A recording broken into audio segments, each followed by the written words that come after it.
Greetings, Raphael X here with another video.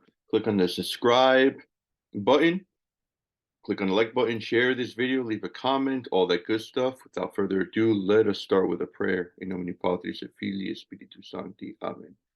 Gloria Patri et Filio et Spiritus Sancto, sic ut erat in principio et nunc et semper et in saecula saeculorum. Amen. Ave Maria, sede sapientia, ora pro nobis in nomine Patris et Filii et Spiritus Sancti. Amen. All right, I hope all are well. I actually just realized before this video that I am missing my glasses. I was playing around with one of my nieces and yeah, chasing her around and lost my glasses in the moment. So, all right, well, I do want to talk to you today about an interesting theology, definitely an erroneous theology, one of the modern erroneous theologies that is just it stems from the environmentalist theology or the eco theology. And it really is akin to, or at least we can say it establishes the basis to the so-called transhumanism and post-humanism. We're taking man out of the center. We're looking to equate man with all other, with all creation. Man is not being anything special. So this theology is called robust creation theology, right? Robust creation theology, and it focuses on creation, but not so there's Catholic theology teaches there's first creation and second creation. First creation is when you come out of nothingness and God puts you into existence. The second creation is God's sustenance, how he sustains you. So he does constantly create us. So what this theology does is it hyper focuses on the second creation. So it diminishes totally. It doesn't look at all the first creation. So it focuses so much on the second creation. And since all things are sustained by God, all things are the same. Man cannot claim any type of superiority over things. And this is outright heretical. Right? It is outright heretical. So I do want to show you an article, and there's a sister who is promoting this this theology, and no surprise, it's from Fordham University. So let's share the screen real quick here. Here. And here it is. So a theologian proposes reimagining our place in the natural world. In a wide-ranging lecture on March 21st, so this was about a month and a half ago, Elizabeth Johnson, CSJ, made a case for rethinking humankind's relationship with the natural world. Humankind, I think, is that new? Humanity's relationship or mankind's relationship, humankind. You see how that's non-gendered language. We need to change from thinking that we are masters of the universe to realizing that we are siblings or kin with all other beings in the community of creation loved by God. Sister Johnson's talk, Theology and the Earth, blah, blah, blah, helped launch a new initiative. Okay, the fund, which has received initial donations, are yada, yada, yada. Let's go right to creation's ongoing, the second creation. The need for change has become apparent.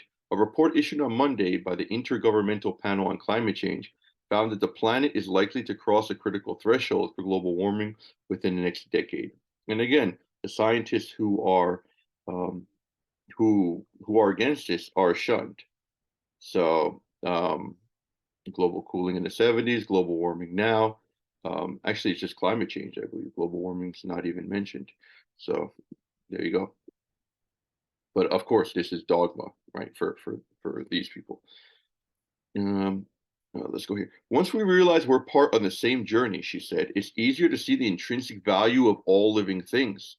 Pope Francis addressed this in his encyclical Laudato Si, when he wrote, "Creation is a gift in which every creature has its own value and significance. As creatures, we have more in common with other species than what separates us. We are kin to the bear, the raven, and the bug." So this is, first of all, the anthropology is totally wrong. Now, it is true, we teach that the soul is the principle of life. So living things are more valuable, we can say, or have a higher ranking of being than other things that are alive. They do have a soul. Now, how do we understand that? Plants have a soul, animals have a soul, man has a soul. Yes, so how do we understand this? So the plant and the animal souls, as the principle of life, dies with the matter. The man soul is immortal. How do we know this? From the effects, right? The operation follows the being. We know this from what man does, that man has an immortal soul. And this is something but from reason, apart from religion, right? The animal and the plant do not have an immortal soul. Why do they have a soul at all? Because of the functions of living thing, nutrition, movement, the senses for animals. They have the first cause of all of these functions has to be a material, because we cannot have an infinite regress of material causes, right, in living things. So it's an immaterial soul in a sense for animals and plants, but it's not as a cause, but it's not immaterial in the sense that it exists apart from the body, from their bodies. It's from their matter. It's ridiculous. So this is essential. This is You need this sound anthropology in Catholicism. Right? You cannot use a philosophy that outright contradicts Catholic teaching that we do have an immortal soul infused in us by God. And one man, because of that, one man is worth more than the entire material universe combined. A very important point, crucial point. So, how is this related to transhumanism and posthumanism, or even so-called speciesism? Because now you're a speciesist. If you're a racist, if you discriminate against certain races. Now you're a speciesist if you look for human exceptionalism. So if you look for man, or if you see man as um, the most valuable creature in the world, in the universe, which he is, you are a speciesist, right? And people use that as an insulting term. This is transhumanist, posthumanist, AI language, the AI lover language.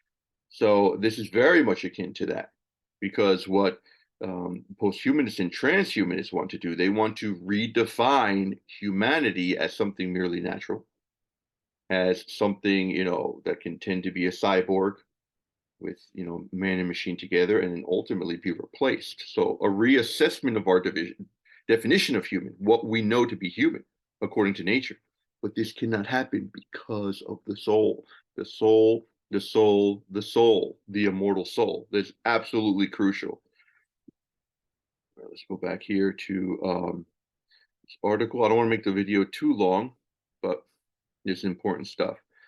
Are obstacles to overcome. Sister Johnson, and you see the sister here. Sad to say, a lot of these modern sisters, they don't wear, right? They don't wear the habit. They don't want, again, and it has to do with this kind of equality across the board. They don't want to see themselves different, kind of like their philosophies. Everything is equal regarding being. So, Sister Johnson said, we need to stop thinking that humans stand apart from the natural world. She blamed this thinking on the hierarchy of being, a concept that ranks being according to their spirit. In it, rocks are at the bottom, followed by planets, animals, humans, and angels. Well, yes, and this is not just based on revelation. This is not merely based on our Catholic faith. This is based on reason. Right? Animals, maybe accidentally, but not formally, they cannot do artwork. Animals do not know the sciences. Animals do not have reflection. Animals cannot better themselves morally. Right? The robin's nest 50 years ago is the same robin's nest today. There is no moral betterment. So from the effects, this is science. From the effects, we know the cause. Right? Man doesn't have characteristics like you could say horses are brave, they're loyal. Dogs, same, they're territorial. Cats they have certain characteristics. Bees, etc. You cannot say that about a human, because because we're free, we're moral agents. A man is a microcosmos to himself, right? We don't have those characteristics of behavior because of the freedom that God has endowed us due to our immortal soul. See how different we are, right? This infinite dignity we have. All right. Am I still sharing? No, I'm not. Let's go back to sharing. Instead of a circle of kingship, this structures the world as a pyramid, she said, noting that in the European world, this also led white men to rank women and minorities below them, and all that garbage, that critical theory stuff. One way to shake off the idea that humans are superior to all else is to engage in a thought experiment. Take away trees, and humans would suffocate.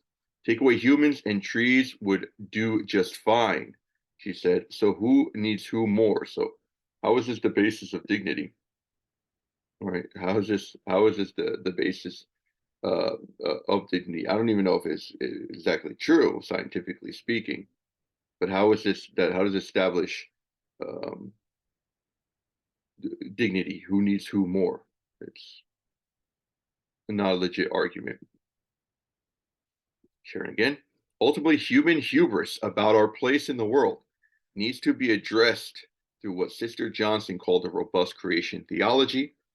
And she conceded that to some religious ears, it might seem strange to be converted to the earth, but noted that in Laudato Si, Pope Francis provided guidance with his words. I'm not going to even read those words. So, again, it's a conversion to the earth. Sound familiar? Right? The whole Pachamama debacle.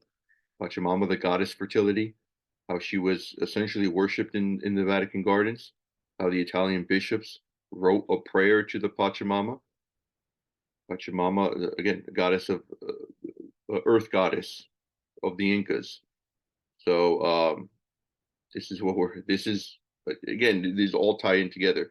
This modernism, paganism, and transhumanism and posthumanism all together, and even existentialism, everything tied together.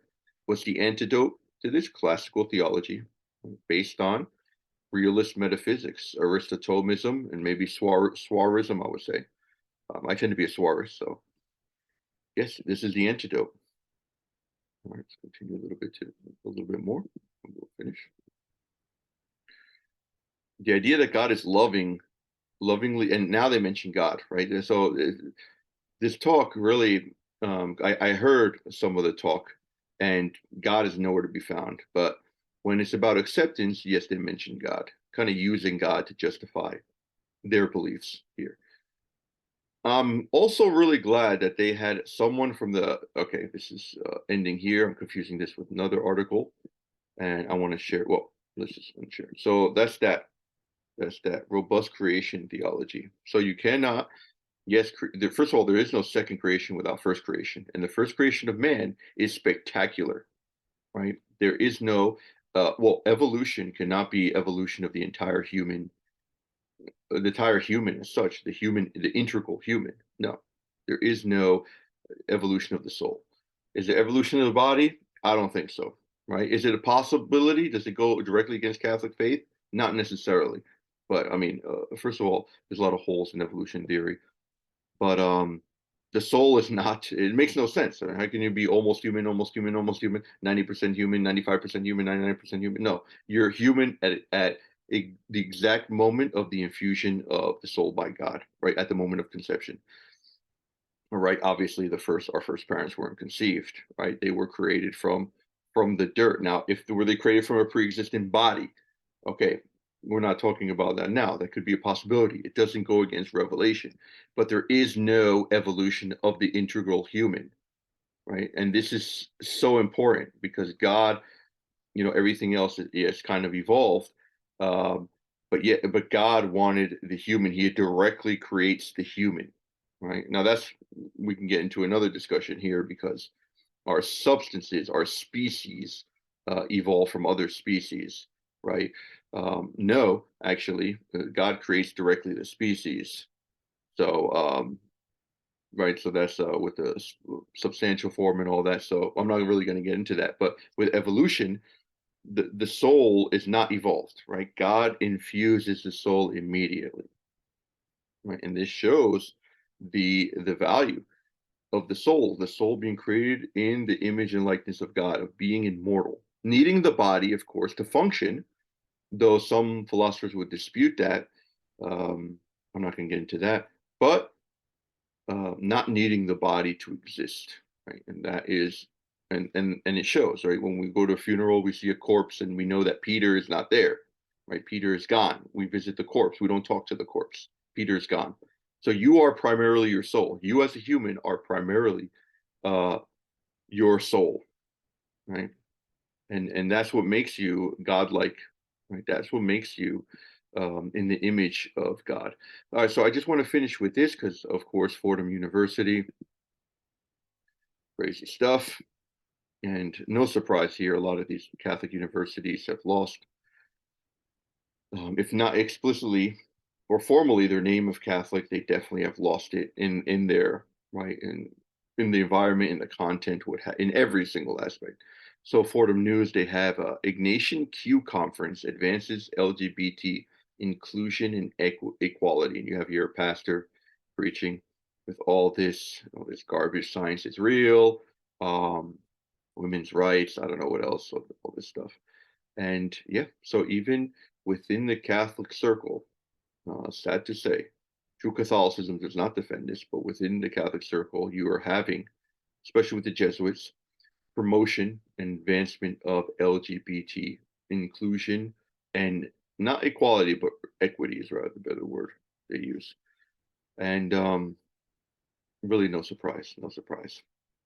All right, so stay away from Fordham, except for the library. They really have a good library, but you don't need them if you use their library, except for some help, maybe with some books.